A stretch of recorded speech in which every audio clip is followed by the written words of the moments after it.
J'ai été sponsorisée par Red Bull pour traverser l'Europe sans argent ni téléphone portable en 7 jours top chrono.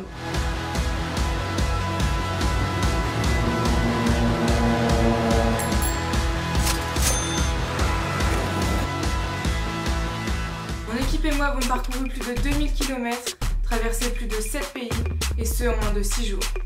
Bienvenue dans cette vidéo, notre Red Bull Can You Make It, jour 1.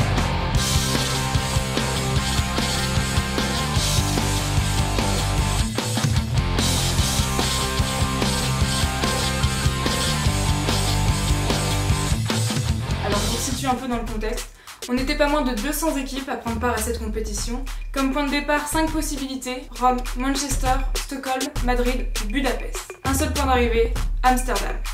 Ok. Ceci étant dit, passons dans mon bureau. During the following 7 days, I promise that 10 minutes! you're gonna survive without food, without money, without credit cards. It's okay, it's okay. Quand on est arrivé sur la ligne de départ, les managers ont vite fait checker nos sacs à dos, nous ont filé un tracker GPS et une carte de l'Europe. Et cette carte est super importante parce que c'est cette carte-là qui nous a dévoilé, même pas une heure avant le départ, les villes checkpoints par lesquelles on allait devoir passer avant d'arriver à Amsterdam. Et donc du coup, on s'est mis d'accord pour partir en Croatie, chose qui ne s'est absolument pas faite, hein, parce que sinon ce serait trop simple. Ah le petit câlin avant le départ, c'est mignon. C'est mignon. Et si on se perd, moi je pleure. Mélanie qui dit mais moi si on se perd, moi je pleure. Ouais, si on se perd, au retour, à la maison. Orlan qui essayait trop de nous rassurer. Non mais déjà on se perd pas. La question se pose pas, je veux dire on ne se perd pas. Orlan c'était vraiment la maman de la compétition, c'est-à-dire que elle franchement elle a un niveau de ouf en tout ce qui est voyage, road trip et tout ça. Avec Mélanie bon on a des petites expériences mais on est vraiment des merdes à côté d'Orlan. Franchement c'était vraiment une chance de l'avoir avec nous parce qu'elle nous rassurait beaucoup. Merci Orlan, t'étais une perle.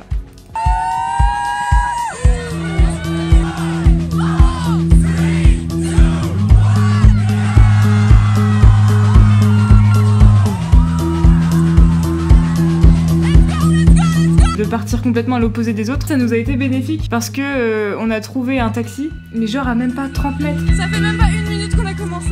Do you know the race? On prend le taxi. On prend le taxi jusqu'au train. Oh my god, thank you so much. Thank you so much. Yes, but we want to go down south. Okay, very nice.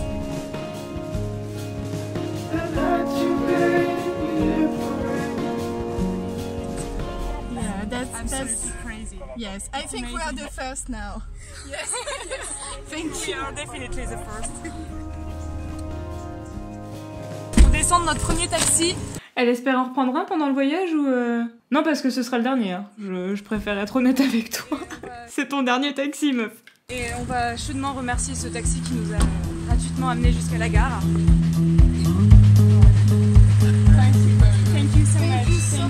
On est à la gare, il est même pas midi 10, on a même pas commencé depuis 10 minutes, on est les premiers.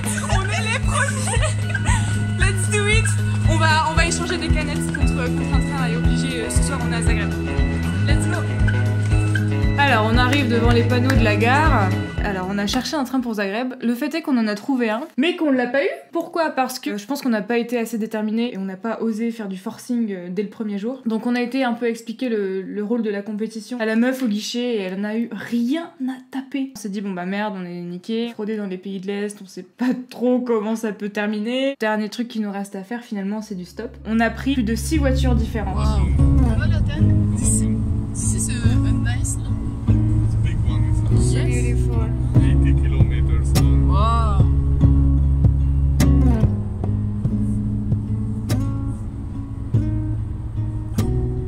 Hi guys, we are the Valkyries and Elle est en train de se foutre de ma gueule là. we are on the way to Zagreb after have been. En gros, j'essaie d'expliquer qu'on a été bloqué pendant 2-3 heures sur l'autoroute en train de faire du stop. We hope to reach Zagreb tonight. Yes. Bye. On vient de sortir de la voiture et on est toujours en direction de Zagreb. Oh yes.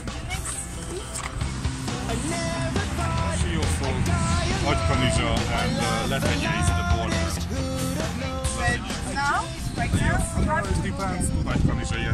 Ok, ce couple venait de nous déposer sur une aire d'autoroute et il nous avait déjà pas mal avancé. On n'était pas très loin de la frontière avec la Croatie. C'est peu de temps après que les choses ont commencé un peu à partir en couille. On est resté encore pas mal de temps sur cette aire d'autoroute.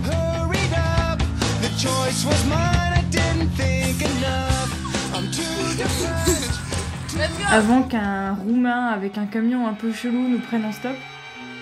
On était pas super rassurés de monter avec lui. Alors pourquoi? C'est tout, c'est comme ça, c'est...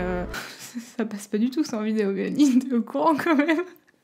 C'était un gars qui était tout seul dans sa vieille voiture et il parlait pas un mot d'anglais. Donc l'ambiance était un peu creepy dans la voiture. Et je suis désolée parce que ce mec au final était super sympa, il a accepté de nous prendre en stop, de nous avancer et tout. Et en fait on lui a demandé de nous poser tout de suite. Non, on a fait quand même pas mal de route avec lui, mais on commençait vraiment à se sentir pas trop bien. On a dit, bon, vous pouvez nous poser là, s'il vous plaît. Et du coup, il nous a posé sur une toute petite aire d'autoroute. C'était juste un parking au bord de la route, en fait, si vous voulez. Il y avait juste un flic. On tente le tout pour le tout, on va aller voir le flic. Tout ce qu'il nous dit, c'est papier d'identité. Ok, ça annonce déjà un peu la couleur. Mais bon, après avoir checké nos papiers d'identité, il nous a dit, bon, ok, je peux vous avancer sur 5 ou 6 kilomètres. On a dit ok cool. Il nous a lâché genre 5 minutes plus loin, plein milieu de nulle part dans la campagne la plus absolue. Et là on s'est dit ok on va peut-être en chier un peu pour retrouver un covoit ici. Là à ce moment-là on était à 15 km de la frontière, sauf que ben... il commençait à faire nuit en fait. Mélanie était là, bon, non c'est cool et tout, l'aventure machin, non, moi et Orlan on était vraiment pas rassurés. Et c'est à ce moment-là qu'on a reçu un message de la centrale Red Bull qui nous disait bon écoutez la centrale ferme, rendez-vous demain matin à 9h. On s'est dit c'est pas possible, enfin on va passer la nuit ici, regarde on est à 15 km de la ville la plus proche, c'est impossible de le faire à pied. Moi j'étais chaude, mais les meufs elles m'ont dit non mais Mélanie t'as pas le sens des mesures, c'est pas possible. Avec un sac de 20 kg sur le dos c'est pas possible. Et je crois que quand j'ai eu fini de lire ce message, j'avais les larmes aux yeux. Je me suis dit putain, mais qu'est-ce que tu fous à 300 000 km de ta maison, perdu en plein milieu de la campagne, sans argent, sans portable. Tu vas mourir! Tu vas mourir, c'est fini! Et finalement, quand j'ai relevé la tête du téléphone, il y avait une voiture qui venait de s'arrêter en face de nous. Et le mec nous dit dans un anglais très peu certain que s'il peut nous aider, eh ben, il allait le faire volontiers. On lui a dit qu'on voulait se rendre à la frontière, il nous a dit y a pas de problème, c'est à 10 minutes d'ici, je vous emmène. Et donc on est arrivé à Letnia, et on lui a dit bah écoutez, nous on va dormir à la gare. Donc il nous a amené à la gare, sauf que... en fait ce qu'on savait pas c'est que Letnia c'est une toute petite ville déserte, genre y a personne, et la gare est fermée la nuit. Et dealer devant la gare qui commençait à nous regarder un peu d'une manière chelou. Voilà. On s'est dit non c'est mort, y a pas moyen, on peut pas dormir ici, c'est pas safe du tout. Et donc il a réfléchi 2-3 minutes et il nous a dit bon écoutez, moi j'habite à Nagui Kanishva. Moi j'ai pris la route pour amener une bouteille de vin à un pote. Je m'arrête chez lui pour lui donner sa bouteille pour son anniv. Et ensuite je rentre à Nagui Kanishva. Donc si vous voulez, je vous laisse à la gare de Nagui Kanishva, c'est une plus grosse ville. Et là on s'est dit... cool, vas-y on fait ça. On s'arrête chez son pote pour qu'il boive un coup avec lui, machin. On l'a attendu peut-être 3 quarts d'heure dans sa voiture. Et c'est à ce moment-là que je me suis dit, putain, les gars, on est en Hongrie. Il fait nuit. On est dans la voiture d'un inconnu. Ah, j'étais pas bien. Et bon, heureusement, les filles étaient avec moi. Et puis quand il est revenu dans la voiture, il nous a dit bon écoutez les filles j'ai bien réfléchi, moi je vous ramène effectivement à Nagui Kanishva à la gare et tout ça, mais si vous voyez que c'est pas safe dans la gare, vous pourrez toujours venir dormir à la maison, j'ai une femme, j'ai des enfants, et demain en partant au boulot je peux vous amener à la gare. Et là, ce mec a refait ma journée genre. Après la journée de merde que je venais de passer, je me suis dit mec tu me sauves. Et donc finalement, arrivé à Nagui Kanishva, on n'a même pas été à la gare. Mais il nous a quand même fait visiter parce que c'était sa ville natale, la ville dans laquelle il a toujours vécu.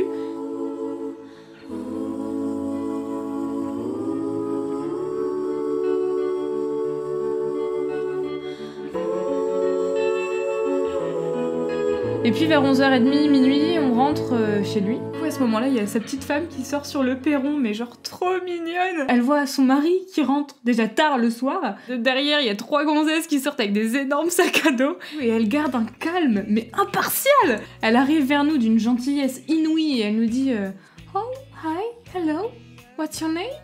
C'était adorable. Franchement, il nous avait dit « Vous verrez, ma femme, elle a un cœur énorme. » Et c'est vrai, ça m'a vraiment touchée d'avoir une telle démonstration de tendresse, d'amour, de compassion, enfin c'est exactement ce dont on avait besoin ce soir-là, après la journée qu'on venait de vivre. Et finalement elle nous a pratiquement déblayé toute sa cuisine, elle a bougé tous ses meubles pour qu'on puisse installer nos matelas, machin, elle nous a donné des gros tapis et tout, elle nous a dit vous êtes sûr vous voulez rien manger, il y a la douche si vous voulez vous laver, la machine à laver si vous avez du linge et tout, enfin elle était adorable. Donc voilà, après s'être assuré qu'on ne manquait de rien, ils sont partis se coucher, et puis nous aussi, et c'est ce qui marque la fin de notre première journée d'aventure.